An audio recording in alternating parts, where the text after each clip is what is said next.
Magandang araw po mga kapuntos, at sa araw na ito po meron po akong tampok na video para sa inyo at sana ay magustuhan ninyo. Kaya sa mga bago pa po sa aming channel, please po don't forget to hit the subscribe button at ang notification bell para maging notified kayo sa bawat video na ilalabas ko sa channel na ito. At bilang kahilingan po ng punto por punto team at naway maintindihan po ninyo, sana po wag nyo pong i-skip yung mga ads sa aming mga video. Sa maliit na bagay na po na yan, malaking tulong po yan sa ating programa at sa ating ministry. Sana po maunawaan po ninyo. Maraming salamat po, kaya wag na po natin patagalin. Simulan na po natin.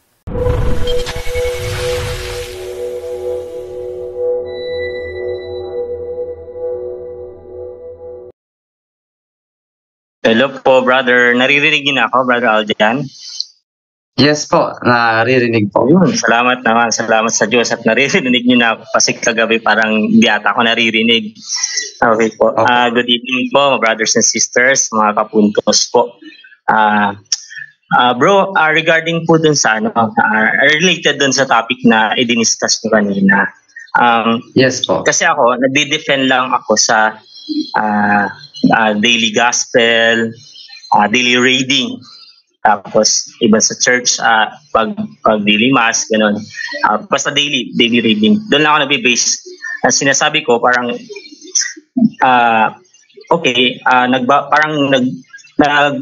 nag-aaral na rin ako based sa Bible. Pero based sa punto for punto kasi parang dapat talaga mag-aral ako through the Bible. So bro, ma-advisean mo ba ako na ganito na lang bro. Dapat bang basahin natin ang Bible in chronological order? Ayon po, nakopin sa lagot ako sa ako nagtabi kanina. Ayon po sa turo ng aming mentor, no. Ang kailangan po talaga siyang basahin sa ayon po siyang basahin unti-unti mula po talaga dun sa sa Genesis para po mas maigi po kasi na matalakay mabasa po siya mula po sa umpisa at then saka po tatalon dun sa mga references, no. Yun po ang sabi sa amin. Pero siguro may dadagdag po natin dito si Brother Junri. Brother Junri? Yes bro. Well, chronologically, kung paaralin mo talaga yung historical context, kapatid, no? Pero ang simbahan kasi more focus on the passion of Christ, itong sa ebanghelyo ng Panginoong Jesucristo, no? So para sa atin mga laiko, mas inano ng simbahan sa atin na mag-umpisa tayo sa ebanghelyo ni Panginoong Jesucristo, no? Kasi doon tayo dapat sa kung ano na ang pangangaral ng ating Panginoong Jesucristo. So doon tayo mag-umpisa sa ebanghelyo para sa ikalalago ng ating spiritual na aspeto. No, pero kung gusto mong malaman yung mga historical context, so chronological, dapat talaga dandahanin natin. Yung sinabi ni Bro Aljan, unawain natin bakit nasulat ang Genesis, bakit sumunod ang Exodo, pagkatapos ang Numbers, Deuteronomy, tapos ganon-ganon. So mayroon kasi siyang stages ang pag-compile ng Biblia at mayroon yung pagkasunod-sunod niya, yung sinasabi mo chronological, historical yun, no? Magugulat ka bakit hindi nag-una yung hindi nauna yung so dapat talaga aralin kung gusto mo talagang malaman yung kabuuan ng Biblia. Pero kung spiritual and then yung talagang malaman natin ang turo ni Panginoong Jesucristo, much better umpisahan mo sa ebanghelyo. Yun ang turo ng simbahan, no, ng mga obispo, kapatid. So parang parang mix siya. Parang unahin mo muna siya sa Old Testament, then depende kasi yan bro kung sa paanong paraan mo babasahin ng Bible. Yun nga sabi ko, kung yung i-strengthen mo yung pananampalataya, yung paano mo maunawaan ang katuruan ng Panginoong Jesucristo, doon ka na sa ebanghelyo. Kung yan ang mentality mo na magbabasa ka ng Biblia para malaman mo yung talagang anong nangyari kay Panginoong Jesucristo, ganito, ganon, no? Kung interesado tayo sa buhay ng Panginoong Jesucristo, umpisahan mo na sa ebanghelyo. Then down to Revelation. Ganon. Pero kung gusto mong ano nga ang sinasabi ko, historical context talaga, di ba, magbasa ka rin sa Old Testament, lalo na kung papasok ka sa apologetics. Kasi halimbawa, kung gusto mong sagutin itong mga SDA, puro Old Testament lang yan sila, no, about sa law of Moses. So dapat masterin mo rin yung sa Old Testament, yung sa 10 utos. Ganun dapat ang pagbabasa natin sa Bible, no? Pero kung sanay ka na sa isang sa pag-aaral mo ng Biblia, madali mo na lang yung makukuha. Lalo na pag may guidance ka galing sa church, bro. Tingin nga ako, Brother John Lee, yung parang guide, parang meron ba? Kasi meron akong guide. What guide? Guide ng? Guide to read Bible according to okay, pumili ka nito, no? Kasi ang ginagamit ko dati nasa Pilipinas ka ba, bro? Opo. Ang ginagamit ko sa dati, bro, is yung kay Brother Bo Sanchez, yung DLF. Pero more on kasi lahat ng katisismo Katoliko, makakatulong yan, lahat. So kung gusto mo talagang malaman ang turo ng simbahan, bumili ka Catechism for Filipino Catholics, may Tagalog nito, yung katisismo katisismo ng Filipino Katoliko.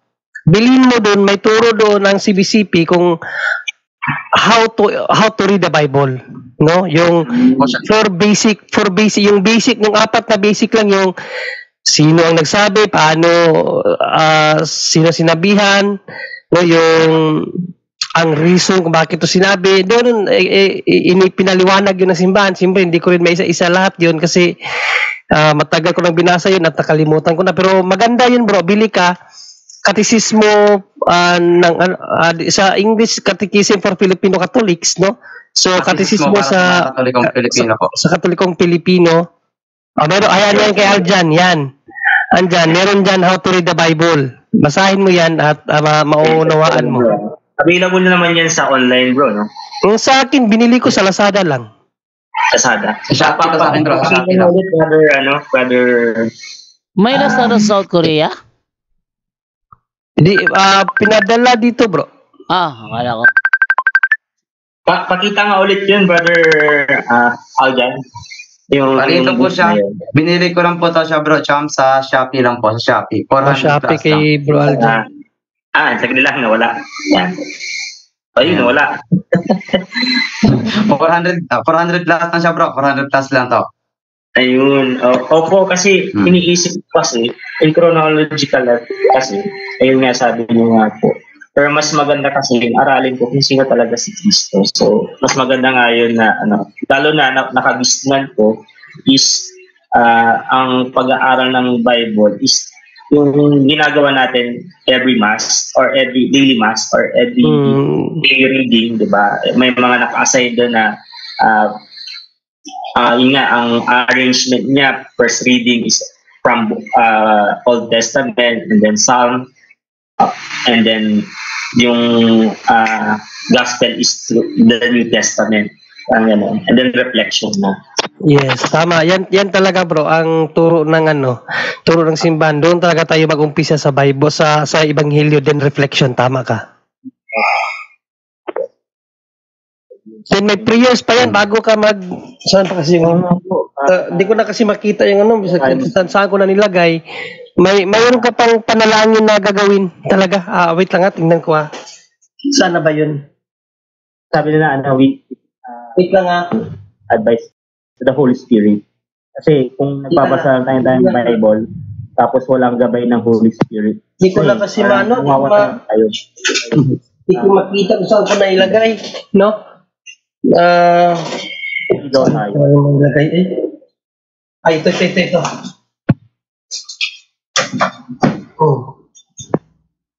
Ito, halimbawa, may ganito, bili ka nito, How to Ignatius Catholic Study Bible.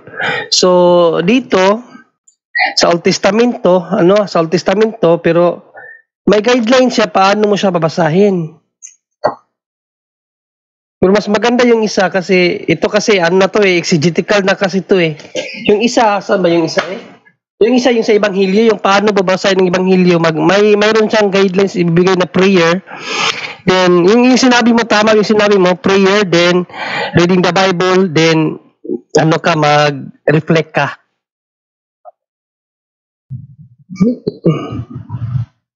Bo? Apo. Thank you, Brother John B.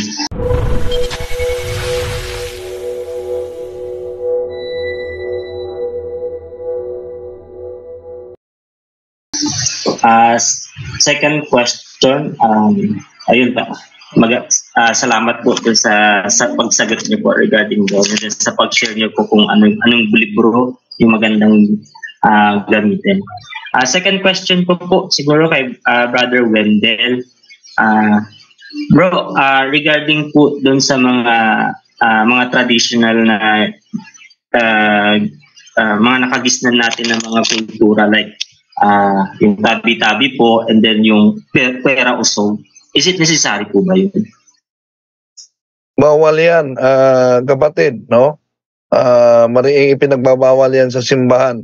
Dahil kung nagtabi-tabi po ka, ibig sabihin gumagalang ka sa mga territorial fallen angels. At may communication ka na at meron ka ng relasyon sa kanila. Halimbawa, pag tayo'y magkasalubong at salubong lang, walang salita, so walang na-establish na communication. Pero pag magsalubong tayo at sabihin mo magandang gabi at sasabihin ko magandang gabi din, yun ang simula na nag-establish tayo ng communication. Ganon din ang tabi-tabi po, pera usog. Ang aral ng simbahang Katoliko natin, di tayo matatabaan sa hexes and spells kung nandito sa atin ang tatlong napaka-importante: proper faith, proper disposition of morality, and state of grace.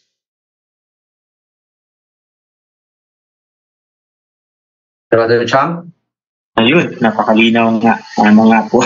Although parang na-realize ko na parang occultism din yun or parang pagtatawag din yung mga evil spirit. Even pati nga dun bro, di ba, mga sikat ito dun sa mga manginginom, di ba? Pag sinabi natin mga manginginom, di ba, parang before sila uminom, nag-aano pa sila, nagsasabi pa sila ng parang portion ng alak.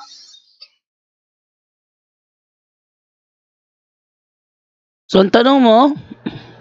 Apo. Yun po bro. Yung part din yun ng di ba? Part din yun na hindi dapat ganun. Sige gawin. Hello. Hindi naririnig si Brother Cham. Hindi ko siya naririnig, Brother John Lo. Hello bro. Hello bro. Ay, tanong ulit bro. Pero yung tanong, ayun. sa ko talaga Brother Wendell. Regarding dito sa yung mga, 'di ba, mga din to, popular ito sa mga umiinom talaga, yung mga manginginom, 'di ba? Pag umiinom tayo, nakasanayan natin na before tayo pag binuksan natin yung alak and then maglalagay tayo ng portion of liquid doon, itatapon natin for 'di ba? So bad din pala 'yun, 'di ba?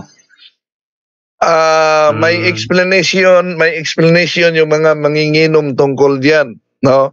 Dahil pag open daw umano sa bote, ang unang sasaka pa ay taas, yung pinakamataas na alcohol, no? Una umano yung sasaka, kaya para sa kanila, para makuha yung pinakamataas na alcohol, yon ang kanilang itatapon. So, yun ang explanation nila. Pero, ito lang, kahit anong mga superstitious beliefs, mariing ipinagbabawal yan sa Catechism of the Catholic Church 2138. Ang sabi nila, walang mawala kung maniniwala, malaki pong mawala sa mga superstitious beliefs.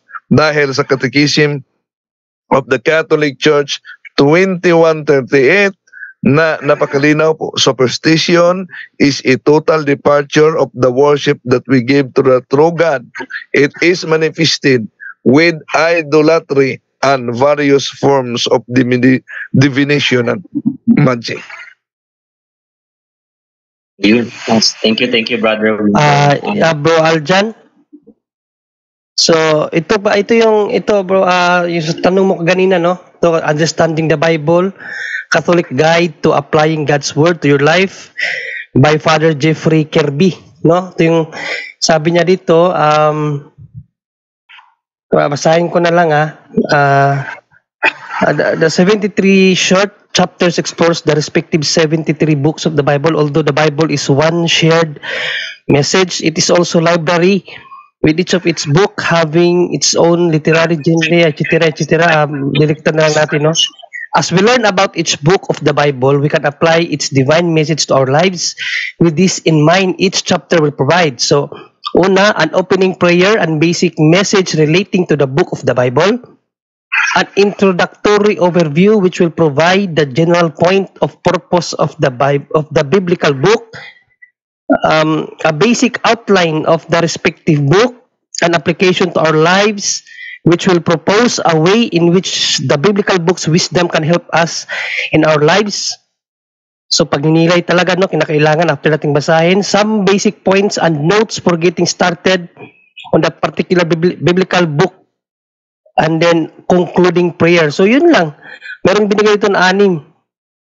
Kung paano mo siya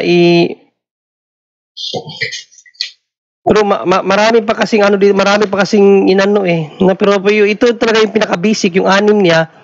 So opening prayer, that's introductory overview, basic outline of the respective book, no? Application to our lives, yan. And then basic points, magsulat ka ng mga mag-notes, and then concluding prayer, at mag-pray ka ng panghuli. So, yun kapatid, ayon dito sa libro na ito. Mayroon pa akong isa dito, di ko na mahanap kung saan ko nailagay yun. Basta, ang pagbabasa sa Bible, depende kung sa paano mo ito babasahin. Kung gusto mo yung malaman ng historical context, then much better talaga yung chronological, no? Pero, mag-more on naman tayo sa spiritual, much better tayo dun sa pangangaral talaga ni Panginoong Jesucristo, bro, mag-umpisa. Ayan, thank you so much. Thank you, Brother Junri. At saka nawawala si Brother Champ. At Brother Windel, may isang tanong na ito, Brother Windel. Sabi dito, mula kay Iris Kalumberan, sabi niya, magandang gabi po sa lahat. Ask ko lang po kung okay lang ba ang NUGA. Ano ba yung NUGA? Yung NUGA? NUGA best. Kasi, yung nahibalaan ako, dili maayo ang yoga. Brother Windel? Occult yan, kapatid, no? At mariing ipinagbabawal yan, opening for demonic attack. So, iyon ay tinalakay ni Father Chadre Ferger, Monsignor Rossetti, Father Winston Cabading, Father Jusis, tinalakay na yan, yung yoga, no? Ma-open yung mga sakra dahil bawat umano action ay dedicated to the fallen angels. Kaya ang yoga nagiging bahagi yan sa PA, sa paaralan.